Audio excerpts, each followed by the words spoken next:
good? Good. Cool. We don't have a name for this yet, so I just don't know how to say. It's like, hey guys, welcome back to this. Yeah. Whatever this is. Yeah, so I'll just say welcome back.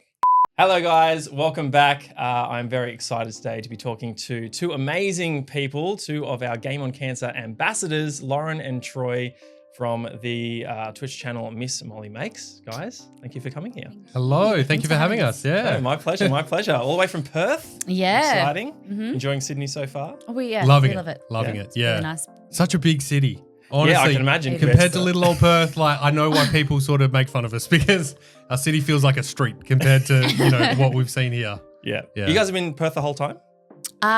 We lived in Melbourne. That's where we started the stream, actually. Right, okay. Yeah, for a couple of years. Yeah, but moved around a bit. But We both grew up in Perth. and Yeah. we've been back in Perth for now 3 years. Yeah, I think. something like Yeah, that. Yeah. 4 years. Yeah. Nice. Awesome. Well, great to have you here. First time we actually met in person was yesterday, I so that was know. exciting. How long have we been talking? Like A bit more than a year and a half at this point, I think, Yeah. roughly about that. at least, together. yeah. So it's been incredible. Yeah, but obviously, like you guys have been around the games industry for so much longer than that. So I'm actually keen because I don't know the story. Tell me about like you guys getting together, creating the channel. What motivated you? How did it all come together? Molly, do you want to tell the origin story? Okay, so the Molly channel came about. We had moved to Melbourne, kind of as a sea change, really. I had always wanted, I was a former nurse, and so I always went into nursing, didn't know what I wanted to do. So I went into nursing knowing I could travel, and then we got together. Literally, my first day of work. That's where we kind of met. And then from there, This is still in Perth. oh yeah. Yeah. They're still in Perth. Then when we decided we wanted to travel, we looked at moving to Canada, and then we were like, that's way too expensive. So we moved to Melbourne. Yep. And Well, you got a great job opportunity. yeah. So I was working over there at a really big hospital in the operating department. And from there, we moved to an area that we thought was close to the city and close to everything. Ended up in traffic being an hour and a half out. Yeah, if anyone's listening from Melbourne, we moved to Cranbourne and thought that was close to the city. So. Yeah. Google said that it was like 45 minutes, ended up being an hour and a half. And then from there, we had all these evenings free. And one day we were watching Twitch. We'd been watching Twitch, a bit of PUBG and everything. Troy would put it on. I wasn't too much of a gamer, but watched my brothers growing up. And we were watching Twitch and we were flicking through, and there was this new, what was it called back then? It wasn't IRL. Oh, so yeah, everything was IRL. No, everything was creative? No, it was before they had the categories on Twitch. So it was the gaming, and then there was IRL. And so we were watching this new category, and we were flicking through, and there was this lady who was cooking, and we were watching, and Troy turned to me because he works in IT. He said, my cooking skills, your tech skills, like we can do this, but like really cool. We could like make this really fancy. And I'm like, okay. So the next day we went out, we bought a microphone and a little webcam, and that's where it started, the 20th of April 2017. Yeah, and we always remember that fondly as that night. We did our first stream, and then we like drove very quickly into the city because we were almost late. We had booked the Aladdin theater. So that's why it's really memorable, because so it was we such a big day. Associate the two together. So that's the day we saw Aladdin. Yeah. So yes, that's how it came about. And I would get up in the morning at about 4:30, drive into the city to start my shift, 10 hours in the operating room. And then at that time, because I'd moved over from my job, Troy wasn't working. So then we would be on a phone call up on the way talking about ideas and what we were going to do. And then on the way home, I would say, like, I think I want to make this. And he would get the ingredients for me. I'd walk in the door at 7:30, redo my makeup, and then we would go live. And we'd make dinner and we would just chat, and that's how it began. Nice. Yeah. And do you remember the first recipe that you did on April 20th? Yeah. I only remember because I get asked all the time to recreate it, our anniversary streams, and everyone's like, do the thing you first made. And I'm like, I can only do that so many times. It was lemon soup, like a lemon chicken soup, and scones. Oh, wow. Yeah, so very random things. Now we do a little bit more curated dishes, but yeah. And how was viewership on that first stream? It was actually our streams.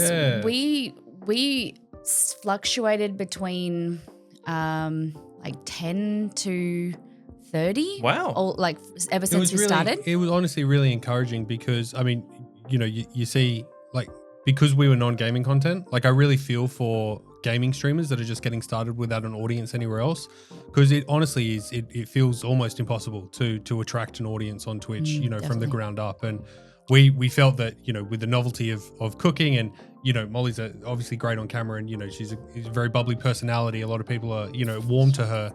And yeah, we sort of felt, I mean, you know, it certainly wasn't, you know, blistering from the get-go, but there was enough there to have a conversation, right? They were attracting people that wanted to learn what we were doing, and pretty quickly. And, you know, within a few streams, there was at least enough of an audience, you know, 10, 20, 30 type thing, that kept us excited and kept us on our toes, and kept the conversation going, which is so important to both of us, that back and forth with the community. And I think a lot of it was my accent, you know, Twitch being a US platform. Which everyone was like, still where are can't you place. from? Are you from South Africa? Are you from Britain? Yeah. And just chatting about the food, and it was really entertaining. And we look back at our first few streams. We've got some YouTube videos of moments, and my accent, we were saying to some of the Game on Cancer or the Cure Cancer team that my accent was really Australian, and I now articulate my words a bit clearer, or I roll my R's, you know, and pronunciate a lot more so the American community can understand. And yeah, it's been a wild ride, and it's good. I know when I've gone traveling before that American people I meet will note that we speak very fast. Yes. Oh yeah. Hard to understand. Fast. Yeah. A few weeks ago, my dad came on stream, and he's a farmer and very Australian, very ochre, and he speaks really fast. And the community were like, "What?" We understood like one word. He speaks so quickly. I'm like, one of the weirdest things we've got called out before, though, from an American friend is when we didn't know it. I mean, we're aware of a lot of, you know, Aussie slang, but we didn't realize that sort of we uniquely say "you reckon." Yeah. You reckon? Is that all right? And that was apparently, you know, sort of mind-blowing hilarious for a few people. To them. You know, Yeah. like, you reckon? Yeah. It's like, yeah, you reckon? Like, Yeah. It's totally normal what? for us, yeah. Oh, nah. What do you mean? Is that yes or is it no? Yeah, I had an American friend who pulled me up on Gobsmacked. Oh, yeah. Yeah. She was like, what do you mean? What does that mean? I was like, Yeah. Gobsmacked. My gob was smacked. Yeah. She's like, I've got no idea what you're talking about. And it's funny how the words that you grow up with and you know and you think is a worldwide known term, and they're like, oh no, it was the other day, we were doing the Starfield stream, and I was wearing a jumpsuit, or we were overalls, and they call them coveralls, not overalls, or it's just slight difference. Or they Actually, one letter. Someone said, oh, nice jumper. And I said, I'm not wearing a jumper. It's an actual full piece suit. Because they thought that it was like a jacket. And I'm like, it's not a jumper. They're like, we had to explain them. Jumper is jumpsuit. Right. Yeah, the small things. Yeah. Yeah. So tell me about that. I mean, it's been a while now since 2017, since that first stream. It's been smooth sailing. Like, have you loved every moment? Talk to me about the I don't think it would be fair to say loved every moment. I think that's sort of, you know, glorifying it a little bit. It's tough. It's tough. I think every streamer that's hung around for at least a few years they go through highs and lows, and especially with job changes and life changes, and, you know, moving back to Perth, and, you know, we set ourselves a really high, like, personal benchmark for quality. Like, that's we put quality, the production quality of our stream has sort of always attracted a crowd, and we've always tried to do the very best we can, but it's almost impossible. You know, in a real life, it's not a studio. It's a real life kitchen that we have to use every day. You don't want it to look like or feel like a studio, and it's really hard to find that balance between what's going to look and sound amazing and what is also functional. So yeah, from the technical side, there's been plenty of challenges, and you know, no one has a bottomless, you know, wallet type thing. You know, you've got to save up for the next thing to make the big difference. And but I guess I'll let Molly talk about the emotional journey, as she's the one presenting on camera. So it's a roller coaster of emotion, and sometimes you're riding the highs and things are going good. For us, we never really, I don't look at the numbers like when I'm live, because I get nervous. If I try and think of, I'm just chatting to the person in chat that I'm reading the message, I'm talking to them at that time, or I am in my kitchen, I'm comfortable. If I start focusing on numbers, then I get really nervous and I get or even a raid comes through, I would find myself speaking really quickly, or I would feel like I wasn't being myself and being disingenuous. But then also, sometimes reading the end of stream reports and things like that, I found myself, especially when we were pushing for a partner, is very focusing on emotional the numbers. It can be really stressful because you need them, and then if you had a bad stream, you'd get really low, or the chat wasn't active. You really need to find something that you focus on, and a lot of it is my enjoyment or my laughter. Counting the amount of laughs or the moments that I can remember that made me smile. I know it sounds a bit corny, but that's what I kind of focus on. Or comments in the chat about like someone cooking that day or something they've made, focusing on that, because there can be days where you're doubting yourself with how you're doing and comparing yourself to, this time last year we had this amount of numbers, or we were doing this. Do I go back to that? What am I doing now? Am I stale with my content? Am I not looking the right way? Am I not doing the same thing? Am I not talking to chat enough? Do I talk to chat less so that they interact with me? And it's always these mind games. And coming from a really kind of like with nursing, there was railroads to success. You could earn more money, you could be successful by doing these things, being good to your colleagues, working hard, and you would work up your ranks. Whereas, with streaming, it's you're doing good this day, there are mind games, self-doubt, really great times as well, but there's no roadmap. There's no one to follow. You've got to make up your own, especially in the cooking space, journey. right? Like it really hasn't still been sort of there's mega successful gaming streamers, and so there is that sort of path to work towards. It's like, okay, that's what that looks like, and that's what has attracted success. But there's bigger cooking streamers than us, but there's no sort of mega hit cooking streamer that sort of defines what success looks like in that space. I think we're all still sort of exploring and looking for that. Yeah. To add what you were saying, I will say that, over the, I guess, long term, however you want to define that, there's definitely like the honeymoon phase and the end of the honeymoon phase, right? I think every streamer, we all get really excited to stream, right? We love being in front of like the audience or doing our thing on stream and having a great time, and we're just there because we're having a great time, and everything else that happens, just feels fun. And then when you do that long enough, that's not to say you don't still think all of those things, but the reality sets in that, okay, like I've got to pay rent, I've got a life to live, I've got maybe a family to provide for or support, or I've got goals in life that I want to achieve. How does all of that tie into this streaming thing that I'm doing, right?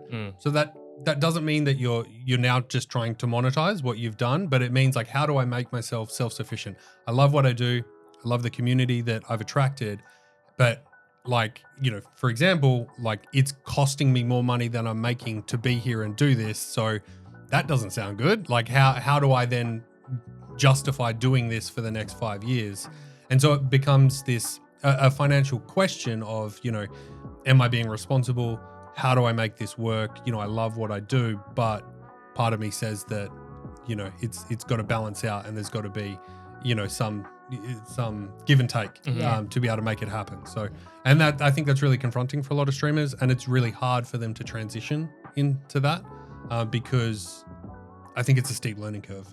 Yeah, but it's there's a lot of ups, and there is some sad, not knowing what you're doing or scary moments and things, but there's a lot of great moments. There's a lot of community, friends that we've met, different brands and lifelong friends that we've connected with, that especially when we've come over here now, just be able to connect with people face to face, and the opportunities that we have. Sometimes when you're having some of those harder times, it seems like, oh my God, I've been working for 5 years for all this time. But then it just takes a moment where I go through into our folder of photos of things that we've done in past collaborations, and you go, oh shit. It's a real pinch me moment. Oh my God, I took that photo. Or, comparing food photography from this time till like 5 years ago, Or I met this person, we went to TwitchCon and we did this or whatever. And it's like, oh my goodness, 6 years we have filled so much with like laughter and opportunities and things and like companies and places that we thought we would never even have the chance to like talk to, let alone like host a panel or be involved in any capacity or have our logo, you know, like next to theirs type thing. Yep. Like there's some moments like that are just like, wow. Just happy memories, right? Yeah. Oh, incredible. And just stuff that you don't want to, you know, boast too much, or you don't want to have, you know, because you never want to have too much of an ego, but it's just like, oh my gosh, like I did that. Like that's amazing. Like look what I did. Like look at it. Yeah. Just proud. So just proud. And the best thing is that we get to do it together. I think that's overall, we've got through it, through the hard times as well as the great times of supporting one another. It's not every day that you get to work with your husband and be each other's support and the best friend.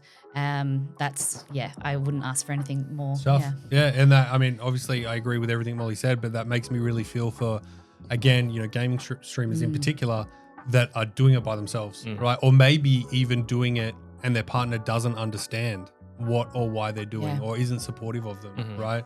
I mean, that must be its own world of challenges. Because we've gone through that with family that don't, it's not that they don't wish us well, they just don't understand why I left a really good nursing job in education. When I left nursing in Melbourne, I was a nurse educator, and I left that to be a streamer with like a very fluctuating income. And you know, they were like, what happens if you have kids? How are you going to have kids when you can't? Well, not to mention no income to start with. Yeah. Jumping ship there. And just not understanding grandparents of like, go back to nursing. Why are you going to still do it? And it's just like, I love you and I appreciate you. I know you want the best for me and us, but this is what we're doing now. We're making good money. We're going on fantastic adventures. We get to work for ourselves, and that's amazing. Yeah, and together. So yeah. Talk to me about the you touched on it a bit there, but like that life balance. Because I remember even yesterday we were talking about how you guys cut back from, you know, almost daily streams. So talk to me about that process and what the difficulties that I suppose led you to that decision. Because I think there's probably a lot of creatives out there and just people in the streaming world who are thinking about that and struggling with similar things. Absolutely. I know what I want to touch on, and I know what Molly's going to talk about as well. But sort of what I was mentioning before about there's no roadmap for success, especially for cooking streamers. And so one of our original strategies, one of our theories was what looked like success on Twitch was essentially always online, right? You see these really popular gaming streamers, and a lot of their success is due to them always being there for their community, right? Their community can, some of them stream 12 hours a day, 14 hours a day, 5, 6, 7 days a week, right? And it's like, well, then we go live. That was our strat. We were live for what, like 3-4 hours, a couple of days a week. We're like, that's totally, you know, that is not what success looks like on Twitch, you know? So we thought, okay, we'll you know, we really want to try and make something of this. So we tried our very best to do the very best job we could. We did 5 it for days quite a week. 5 cooking streams a week. That's a lot of cleaning, ladies and gentlemen. And that we did it for quite a while, quite a few years, 5 days a week. And the food, oh my God. And people want to see, they don't want to see meal prep. They don't want to see like salads. They want to see burgers, and they want to see cakes, and they want to see fun food. And that, making that over 4 hours, and then it would take, usually, because we ended up, when we first started streaming, we streamed in the evening time. And so we would go live at 7, I think. And we would stream for 4 hours. And then we were exhausted. I was just finishing a nursing shift. So then we would pack up the food, and I would go to work or go to sleep straight away. And then in the morning, Troy would do the dishes and clean the house. And then we'd go back and do it. So there was a lot of dishes. There was a lot of food, because we didn't really have enough time to eat, because in the operating room theatre, the suite, I would get breakfast and lunch made for me. And so Troy just had all this food. There's a lot of food, pros and cons. And it just got busy. And then it was probably about 3 years, we started cutting back, and then we were doing Monday, Wednesday, Friday, I think. something in between there. I think we dropped to day, 5 days was killing us essentially in more ways than one. Very expensive, not to mention. Yeah. And then, we dropped it back to 4, and then 4 still didn't feel quite right. So then I think we stuck on, we've been on 3 for a long time. And I think since we moved back to Perth, so maybe like a year or 2 into the stream, I think we dropped down to 3. And that felt like a much healthier groove. Like we were clearly finding a sweet spot. And 3 was right for a really long time, up until only very recently, actually, where, Molly decided to temporarily drop down to just 2. to see what it would be like. But so Monday, Wednesday, and Friday, we would get up at. So we changed our stream schedule because we wanted to be more aligned with the North American evenings. So we got big growth. Stream in the morning. Streaming in the mornings, a larger kind of. We thought of ourselves as a small fish in a bigger pond. Put ourselves out there, and you would grow to the size of the pond. So much, so much to say. And from there, we would get up at 6. We'd get ready. We'd ended up streaming at 8 until maybe 12 o'clock. We'd pack up. I would have a quick nap, and then I would get work until maybe 8 o'clock at night, doing emails, that type of thing. And for the last few weeks or few months, we've been doing 2 days a week, because then I've got days to create content. With the rise of video content, I just want to be able to make more reels, do food photography, work with sponsors, and be able to have a day or 3 days in a row, Tuesday, Wednesday, Thursday, where I can do that, have a clean kitchen, film in it, do wherever I need to do. And then, we've recently, and by recently, maybe, a year and a half, we've really trying our best to build our website, ismollymakes.com. So we again, our own self-imposed sort of benchmark, we're really trying to make it as good as we can. It's not made by anyone else. It's made by, us, and the content is all made by us, photographed by us. Everything is in-house, because we really want control over doing the best job we can. And we love learning, and that's our passion, and delivering that sort of product. And it is all free, but it takes a long time. And so one of the things we certainly experienced as cooking streamers was, and we've tried this in a number of ways, but basically, you do the stream, and cooking stream's expensive, and, Molly shares amazing cooking tips and tricks, and, she clearly her passion for being in the kitchen. But then basically, as soon as the stream's over, that sort of like everything that happened in that stream is like lost. Like it's just gone. There might and be like maybe like 10 people go back and watch some of it, right? Mm-hmm. And that felt horrible. Like we were really pumping out like amazing food and amazing help and amazing, tips and tricks in the kitchen. And, so we were, for a long time, we tried lots of different things about how we can, make it evergreen, but give it more life, because it felt like we were putting so much effort into content that was lasting for 3 hours and then like literally dead, like literally gone offline. Our beautiful community would watch on YouTube, or they, if they missed something, or even half the stream, they'd go and watch the VOD. But we wanted the evergreen content to be accessible to more people, and we created self-published 2 cookbooks. But the printing costs and getting it into people's hands was really hard, or the publication process for a cookbook would be me creating recipes for maybe 3 months, recipe testing with our amazing recipe testing team, doing the behind the scenes, and then it would be about 6 to 8 months for the whole process. And so I created recipes, and I couldn't get them in our community's hands for so long. And I'm boasting about how good they are and making people, envious. And but with the website, whereas with the website, I can create a recipe. Yeah.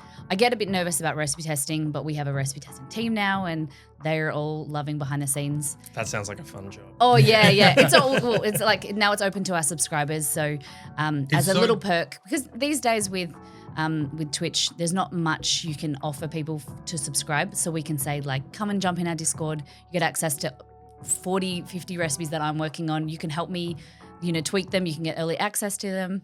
And one of the great things, then we publish them on the website. So I do the food photography myself, and learning. That's what a lot of the time. That's why we reduce the stream schedule, because if anyone has ever done a website or marketing, I'm learning, doing SEO courses. I'm doing marketing courses, using things like Skillshare or trying to upskill myself all the time so I can be, or a 2-man team. You know, Troy's so good at the graphic design and the video editing, so I've got to up my skill level just to be able to contribute. World. Yeah, multiple worlds to learn all at the same time.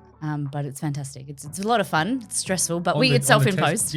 On the test kitchen though, it's so incredible. It's been, you know, invaluable because we did our first cookbook, and again, all in-house, you know, a whole cookbook, and we are not publishers. We had never done any printed material, period.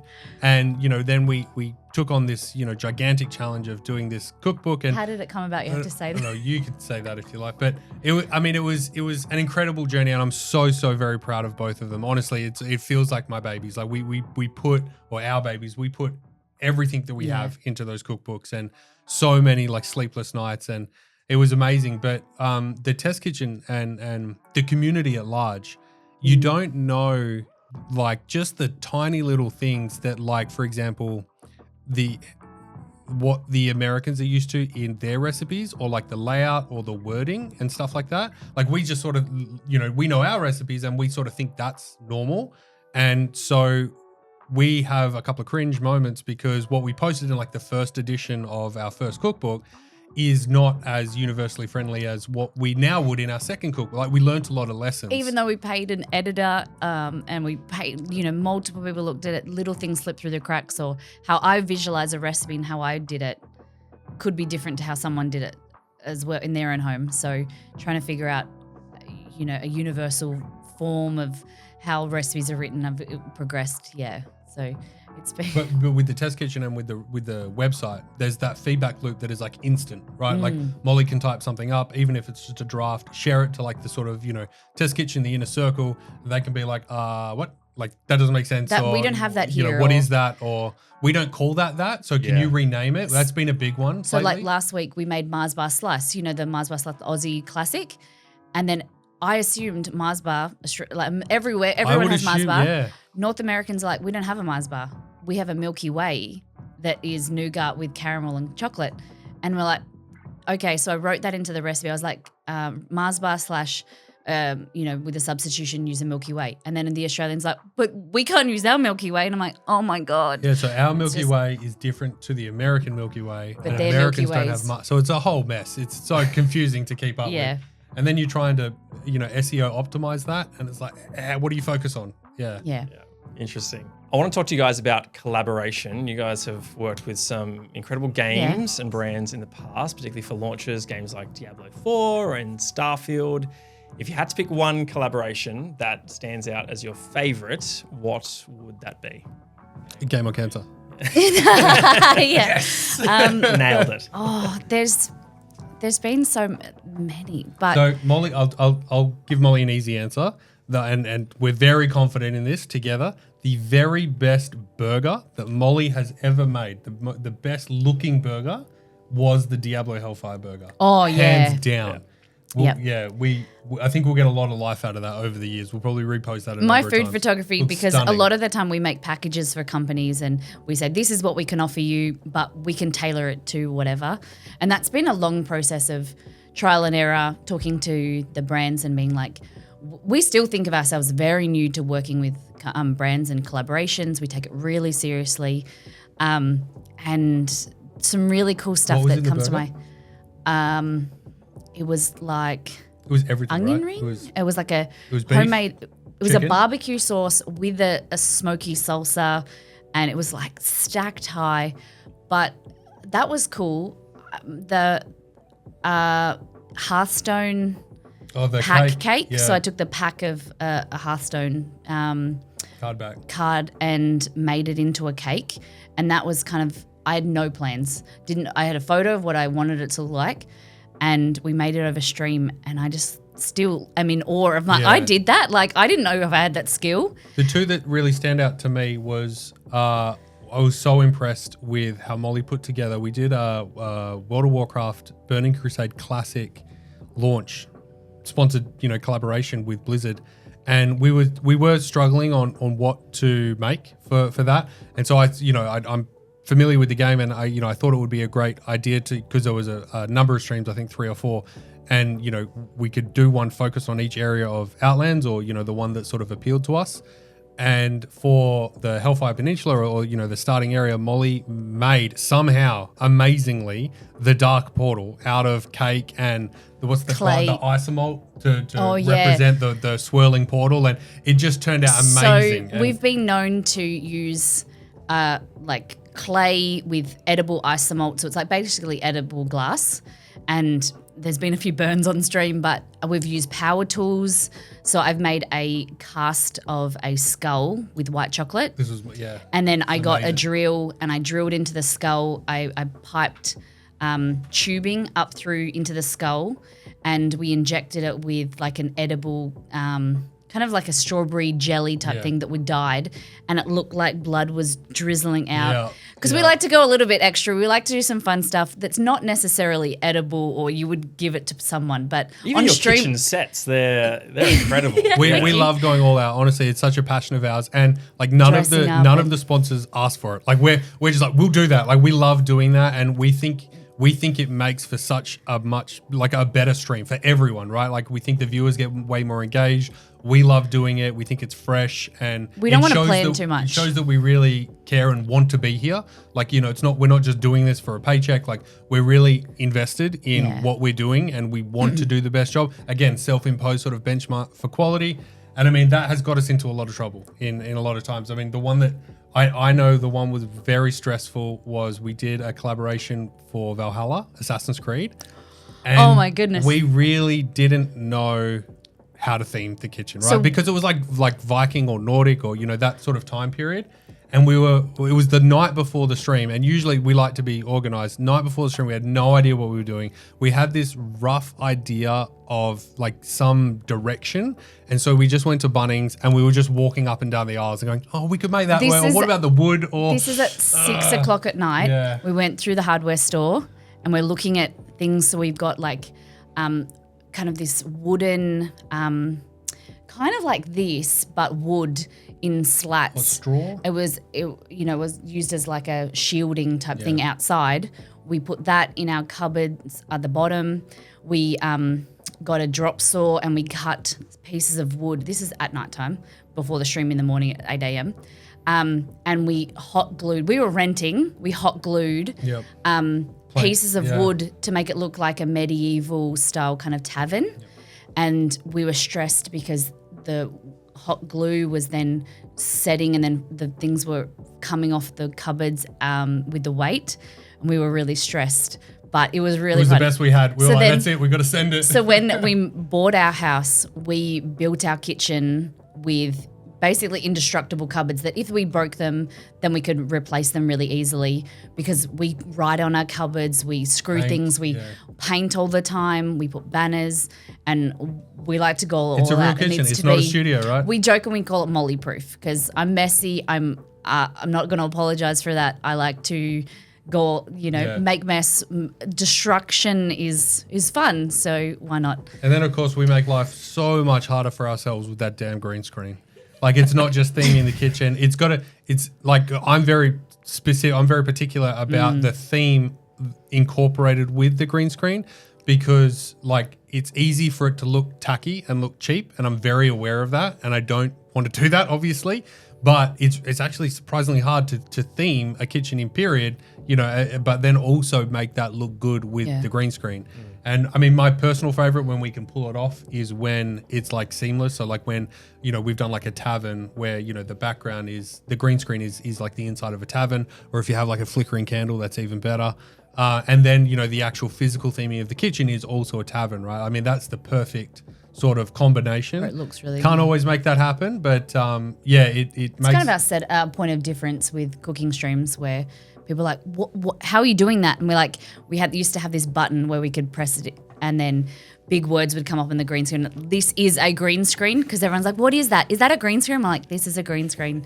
And like alerts can pop up and you can theme and it's always been a bit of fun where you can do some cool and wacky things with it. But Keeps it it isn't fresh for the audience. Yeah, it isn't as easy as people think. But yeah, it's good. I wouldn't be surprised if at some point, there's some way for people to type Twitch commands and then certain things happen Oh, in I'm the sure. kitchen. We've thought the about stove it. comes on or the blender Well, starts. we have thought about that automation because we've got LED downlights and things, smart home stuff that we thought. But you don't want to. The thing with Twitch, you trust some people, you don't trust others. You're like, what could go wrong here? Especially with the cooking, it's a good point because, with the charity fundraisers, like every year we have the same idea and it always pops up and we always have to say no, is blindfolded cooking. It's like, it sounds fun and it would be really fun and the community have mentioned it and everyone can understand how that would be exciting, right?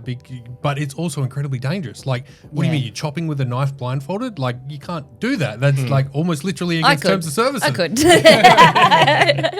Put something in front of me, I could cut it. But the rest of it, burning and stuff, it's probably the most dangerous there. Definitely. Cool. Let's now talk about your ambassadorship with Game on Cancer. Glad, Troy, that you mentioned the high quality benchmark that you set for yourselves, because that's what I noticed when I first discovered your channel. You guys work really closely with one of my good friends, Kim, at Bethesda. And when I first joined the Cure Cancer team and were thinking about, people to approach for ambassadorship, both of you, your channel was very high at the top of my list. So when I was thinking about, creators who could represent us well, you guys were definitely someone we wanted to work with. But let's talk about your ambassadorship for Game on Cancer. What made you want to get involved? And I suppose, what does it mean for you both to be involved as Game on Cancer ambassadors? Yeah, sure. So for us, I think the first thing that we did together was that superhero streamers. I think so, yeah. Yeah. It's hard to remember sometimes, isn't it? Yeah, A year and a half ago. Yeah.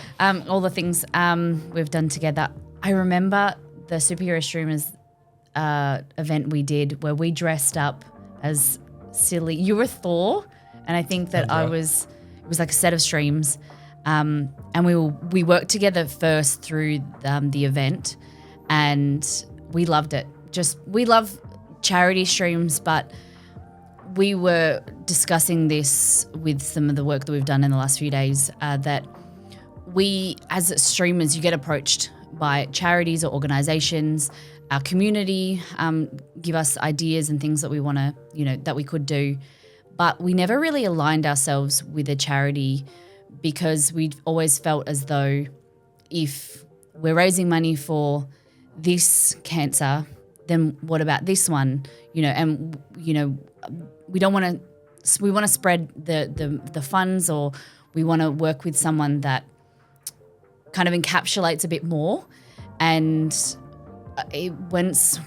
we were discussing with Game on Cancer their mission about sharing or spreading the money around different cancers. And what was the word that I was saying? Cancer doesn't discriminate. Cancer doesn't discriminate, and neither do you guys.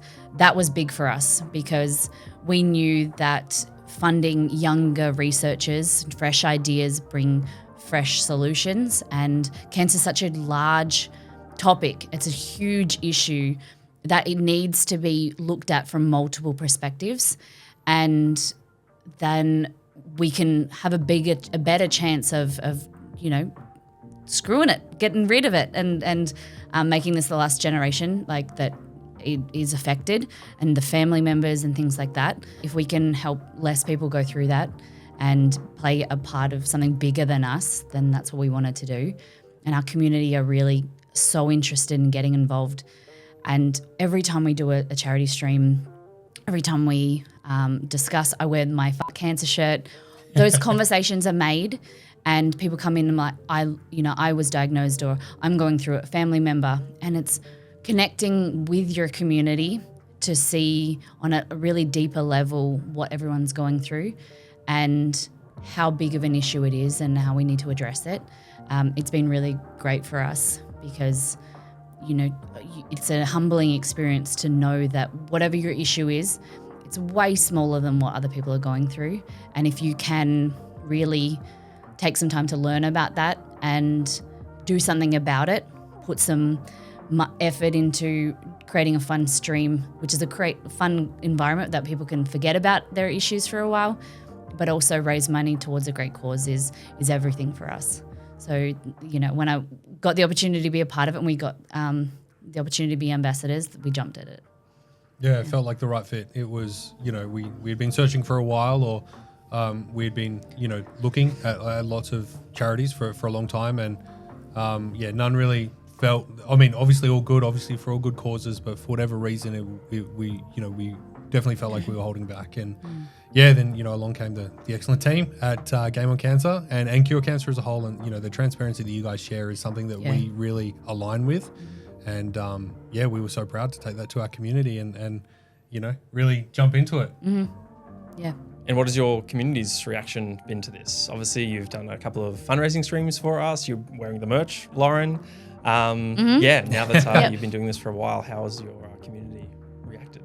Oh, how can you not be positive? They've been really excited about when we discuss. Put it this way, mid fundraiser, we need to come up with more charity milestones. That's how it's gone. Yeah. Like every fundraiser we do, we set out, the milestones, which are, streamers will know it's like the hardest thing to do ever. Like you have no idea what to expect. Figuring out milestones is hard. hard. And then they like destroy it in like 2 days. And it's like, okay, well, what do I do now? So. And we gladly put ourselves on the line for milestones where we've pied each other in the face. We've cracked eggs on each other's heads with like an egg roulette game. We've dyed Troy purple. Not just the hair, by the way. It was accidental. We used a hair.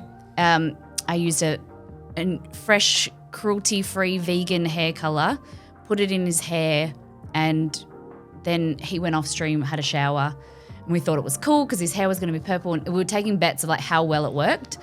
And he was around the corner and he was like, "Oh, something's wrong," and I'm like, "What do you mean?"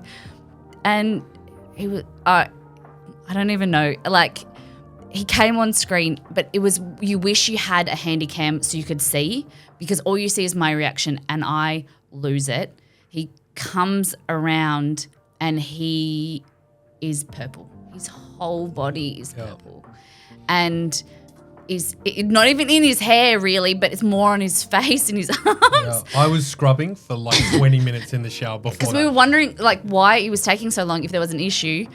And turns out that the packet, which I've been dyeing box hair for years. I used to do my mum's. I'm pretty experienced. And most people would know that you don't need to look at the box. It's all the same, Rip off, squirt something, mix it, shake it, whatever, leave it in for 20 to 30 minutes, wash it out. No, not an issue. Well, this one you're not supposed to wash in the shower. You're supposed to do it in the basin over Who the heck's going to know that? Who's going to do that? Instructions are for losers. Turns out that we were the losers because he was purple for a good 2 weeks. Oh, you were. We were in it together, were we? That's great. Yeah, I had to deal with you. No, how long was that purple? At least a week. Yeah. Until it started to fade for good. Mm-hmm. Yeah. Yeah. But yeah, we've eaten hot sauce. Tell everyone about the gummies that you ate, the hot gummies. I don't want to. Oh, it's so horrific. We do a lot of hot sauce on stream. For a while there, it was like a daily sub, 5 subs, and we'll do hot sauce. So we're certainly we started something bad with the hot sauce. It's always around the stream, and people can redeem and stuff like that. And we've escalated. We've done like hot ones challenge, obviously being a cooking stream. That's sort of a no-brainer. People send in 6 million Scoville, like stuff you need to write a waiver with. We thought we were hot shit, all right. We can handle it, no problem at all. Mm-hmm. And again, we were setting the charity, milestones or fundraisers, and we had these gummy bears that we've been around for it wasn't even planned. Like Molly just brought them home. She went to the shops because I wanted to try them one day. Bears. And I found them at a lolly store, like an English lolly store. And I thought, if they're available for kids, they're like, it's nothing. It just said warning, spicy. But I thought nothing of it. It was $9 for 2 little gummies. I thought, cool, let's do this. And we ummed and ahed of like what level we do it as a milestone. And I thought they don't look perfect quality. They're probably deteriorated. I don't know how long they've been there. So let's do it pretty low. Let's like a couple of hundred or something. Yeah, like $500 or whatever. And we got to them within a half an hour of stream. So, we hit our first few milestones. And I knew I was in danger, so I Troy was on I stream. came on stream to experience it with Molly, and I knew we were in danger when you take off the packaging and you can smell it. Like you can smell the heat. And I was like, this isn't right. And then we've the made a gummy mistake. had deteriorated, that it was just on the packet, on the plastic. So it was no longer like a bear. And so it was funny because I was in costume, and so I had this massive wig on. You had like a hat or something. Yeah. And we were opening them and you had to put your mouth on the plastic. And so then your whole face was like hot. Oh. And these were the hottest. Like, we've done a lot of hot sauce. These, Easily the hottest. can't explain. Easily. And we were ruined for a good 3 hours on stream. We created no content. It was just us It screaming. was like us chugging milk and eating ice cream. We were and- eating ice cream and just and we're like sweating. I'm horrible. taking my wig off, taking like layers off. And we're like, why did we do this so early? We peaked way too Yeah. early. This should have been like a $3,000 goal, Yeah. let alone a $500. And we're just like, we're never doing this again. No one is ever sending us anything like this ever again. Yeah. But at the end of the day, we hit huge milestones that stream, and it was a lot of fun. Everyone got a good laugh out of Yeah. it. We still talk about it to this day. Yeah. And that's for us, that memories need to live on. We need to be silly, especially for the charity stuff.